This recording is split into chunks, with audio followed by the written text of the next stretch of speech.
मित्रांनो, मी नेहमी सांगत असतो की स्वतःचं करा, काही करा पण स्वतःचं करा.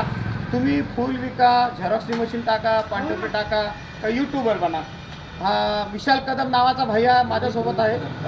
रोहित कदम नावाचा भैया माझ्यासोबत आहे आणि हा जालना शहरातील अतिशय जवळ असलेल्या 5 ते 10 किलोमीटर असलेल्या धारकल्याण या गावात राहतो.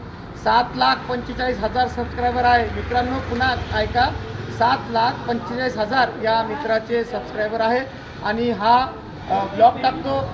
याची गाडी आहे, हा रायडर आहे. त्याचे रायडरचे गाडीचे व्हिडिओ हा टाकत असतो, गाडी चालवतानाचे. तर नक्कीच मित्र, मला आज याला भेटून, जालना शहरामध्ये भेटून फारच आनंद झाला. मी 1.5 वर्ष अगोदर याचा मागोवा काढला होता, पण 1.5 वर्ष अगोदर याच्या मित्राला विचारलं, पण मला दुसराचा नंबर भेटला, तो भेटला नाही. आज अचानक या भैयाची जालना शहरातील कॉलेज रोड येथे खर्डेकर कॉम्प्लेक्सला भेट झाली आणि भेटून